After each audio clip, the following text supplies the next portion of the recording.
हरे कृष्णा, राधे राधे। आप सभी भक्तों का हमारे इस YouTube चैनल में हार्दिक स्वागत है।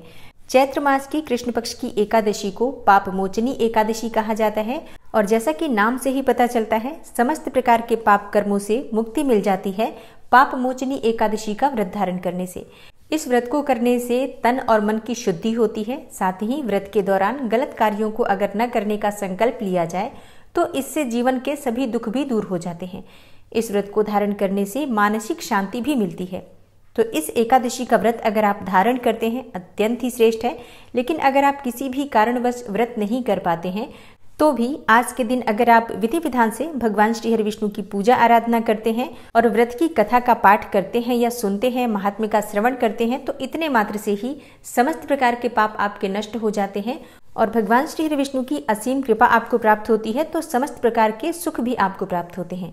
तो आज की वीडियो में आप जानेंगे कि चैत्र मास की कृष्ण पक्ष की एकादशी कब है, एकादशी की तिथि कब प्रारंभ हो रही है, कब समाप्त हो रही है, व्रत आपको कब धारण करना है और पारण का यानी कि व्रत खोलने का शुभ मुहूर्त क्या है। आज के दिन आपको किस प्रकार से भगवान श्री हरि विष्णु की पूजा आराधना करनी चाहिए, किन मंत्रों का जप करना चाहिए और व्रत करते हैं तो व्रत के नियम क्या होते हैं, पूजा विधि क्या होती है और कौन सा उपाय करने से व्रत का संपूर्ण फल आपको प्राप्त होता है। और जिस भी मनोकामना से आप व्रत धारण कर रहे हैं या बिना व्रत किए भी पूजा आराधना कर रहे हैं तो अपनी मनोकामना को पूर्ण करने के लिए आपको कौन सा उपाय करना चाहिए, ये संपूर्ण जानकारी आपको आज की वीडियो में मैं शेयर करने वाली हूँ। तो वीडियो को पूरा जरूर देखिए और अगर आपको आज की वीडियो अच्छी लगे तो इसे लाइक भी जरूर कीजिए, शेयर भी जरूर कीजिए फैमिली फ्रेंड्स के साथ। और चैनल पर पहली बार आए हैं, अगर अभी तक आपने चैनल को सब्सक्राइब नहीं किया है तो आज की वीडियो अगर आपको अच्छी लगे तो चैनल को सब्सक्राइब करके बेल आइकन को जरूर प्रेस कर लीजिए। इससे ये होगा कि इस चैनल पर जो नई वीडियो अपलोड होंगी उनकी नोटिफिकेशन आपको सही समय पर प्राप्त होगी। तो सबसे पहले जानते हैं कि एकादशी की तिथि कब प्रारंभ हो रही है, कब समाप्त हो रही है और व्रत आपको कब धारण करना है। देखिए, एकादशी तिथि प्रारंभ हो रही है 17 मार्च को यानी कि शुक्रवार के दिन दोपहर में 2:08 पर और समाप्त होगी 18 मार्च को यानी कि शनिवार के दिन सुबह 11:13 पर। तो ऐसे में हमें व्रत कब धारण करना चाहिए। देखिए, जिस दिन एकादशी तिथि सूर्योदय काल में व्याप्त होती है उसी दिन एकादशी का व्रत धारण किया जाता है। साथ ही जब एकादशी का व्रत हम धारण करते हैं तो ये भी ध्यान रखना चाहिए कि हमें दशमी युक्त एकादशी का व्रत नहीं करना चाहिए, द्वादशी युक्त एकादशी का व्रत करना चाहिए। तो एकादशी तिथि जो कि द्वादशी युक्त है वो हमें 18 मार्च को प्राप्त हो रही है शनिवार के दिन। तो इस बार पाप मोचनी एकादशी का व्रत 18 मार्च 2023 शनिवार को रखा जाएगा। और बात करें पारण के शुभ मुहूर्त के बारे में तो देखिए, एकादशी व्रत का पारण हमेशा द्वादशी तिथि में किया जाता है और सूर्योदय के बाद किया जाता है। तो द्वादशी तिथि प्रारंभ हो रही है 18 मार्च को सुबह 11:14 पर और द्वादशी तिथि समाप्त हो रही है 19 मार्च को सुबह 8:07 पर। तो ऐसे में व्रत का पारण हमें कब करना चाहिए। देखिए, सूर्योदय काल का समय रहेगा सुबह 6:37 पर 19 मार्च को यानी कि रविवार के दिन।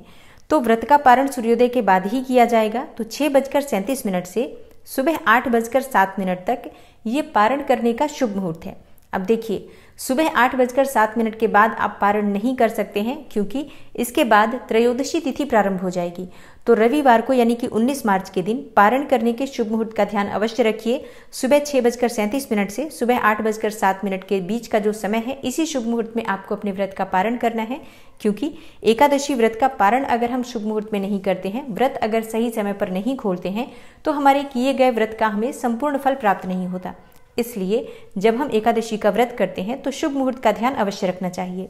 और हाँ, एकादशी का व्रत अगर आप करते हैं या फिर भगवान श्री हरि विष्णु की पूजा आराधना एकादशी के दिन कर रहे हैं तो एक और बात का ध्यान आपको रखना चाहिए। एकादशी के दिन जो भगवान श्री हरि विष्णु को हम भोग अर्पित करते हैं या कभी भी भगवान श्री हरि विष्णु को जो भोग अर्पित किया जाता है उसमें तुलसी का पत्ता जरूर डाला जाता है। लेकिन एकादशी के दिन तुलसी के पत्ते तोड़े नहीं जाते हैं, इस बात का भी ध्यान रखना चाहिए।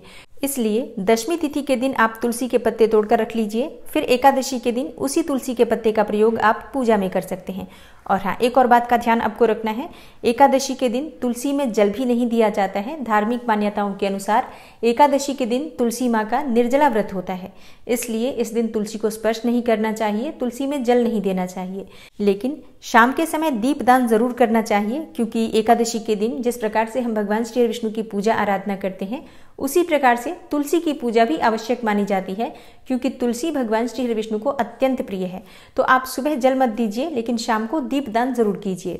और हाँ, अगर आप एकादशी का व्रत करते हैं तो दशमी तिथि के दिन बिल्कुल शुद्ध और सात्विक भोजन आपको करना है और दशमी तिथि की शाम को सूर्यास्त होने के बाद अन्न का और नमक का सेवन नहीं करना चाहिए।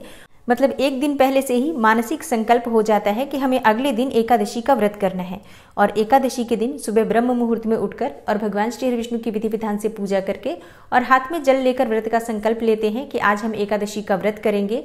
और इसके बाद पीले पुष्पों से भगवान श्री विष्णु की पूजा की जाती है। पीले वस्त्र उन्हें अर्पित कीजिए और पीले फलों का, मिठाइयों का उन्हें भोग अर्पित कीजिए।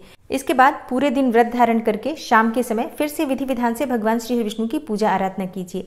अब देखिए, दिन में आप व्रत धारण कर रहे हैं तो व्रत में आप फलाहार ले सकते हैं, कोई भी फल खा सकते हैं, जूस पी सकते हैं, फलों का रस, दूध इत्यादि लेकर आप व्रत धारण कर सकते हैं। अन्न का और नमक का सेवन नहीं कर सकते हैं अगर आप व्रत में हैं तो। और शाम के समय फिर से विधि विधान से भगवान श्री विष्णु की पूजा आराधना की जाती है। रात्रि में जागरण करना चाहिए, ऐसा शास्त्रों में कहा गया है। तो जितना भी समय आपसे संभव हो जाग कर भजन कीर्तन कीजिए। देखिए, एकादशी की रात्रि में जागरण करने से ही व्रत का संपूर्ण फल हमें प्राप्त होता है।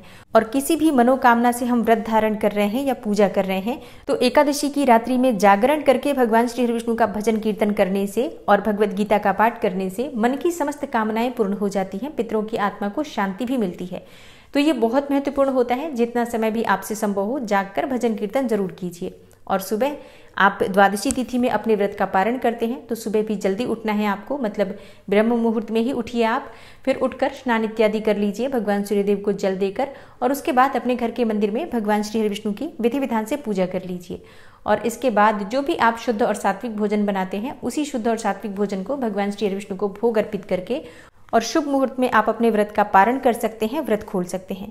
लेकिन अपना व्रत खोलने से पहले दान की सामग्री जरूर निकाल दीजिए। चाहे तो किसी ब्राह्मण को घर बुलाकर भोजन भी करा सकते हैं, लेकिन अगर आप ऐसा नहीं कर पाते हैं तो ब्राह्मण के निमित्त दान की सामग्री जरूर निकाल दीजिए। जैसे कि कच्ची सामग्रियां भोजन की आप निकाल कर रख सकते हैं। कुछ पैसे जरूर रखिए दक्षिणा स्वरूप। अन्न, धन, वस्त्र इत्यादि जो भी आप दान करना चाहते हैं, सभी चीजों का दान अपनी शक्ति सामर्थ्य के अनुसार करना चाहिए और प्रसन्न होकर दान करना चाहिए। कभी भी जो भी हम दान करते हैं उसके लिए पछतावा नहीं करना चाहिए, क्योंकि शास्त्रों के अनुसार जो वस्तु हम दान कर देते हैं उसके बारे में विचार करने से, पश्चाताप करने से दान का बिल्कुल भी हमें कोई फल प्राप्त नहीं होता। इसलिए दान अपनी सामर्थ्य के अनुसार करें और पूरी तरह से प्रसन्न मन से करें। और हाँ, एक और चीज का आपको ध्यान रखना है, जैसे जब आप व्रत खोलते हैं उससे पहले किसी न किसी जीव को भोजन अवश्य कराना चाहिए। तो देखिए, अपना भोजन करने से पहले किसी गाय को गुड़ और रोटी खिला सकते हैं, या फिर चींटियों के निमित्त आप चाहे तो थोड़े से आटा और शक्कर डाल सकते हैं। किसी भी जीव को अगर आप भोजन करा देते हैं उसके बाद स्वयं भोजन करते हैं तो आपके व्रत को संपूर्ण माना जाता है। इसलिए व्रत में इन बातों का ध्यान अवश्य रखना चाहिए। तो दोस्तों, उम्मीद करती हूँ पाप मोचनी एकादशी से संबंधित ये जानकारी आपके लिए अवश्य उपयोगी होगी। और अगर आप एकादशी व्रत की कथा सुनना चाहते हैं तो आने वाली वीडियो जरूर देखिए। मिलती हूँ मैं आपसे अगली वीडियो में, तब तक के लिए नमस्कार।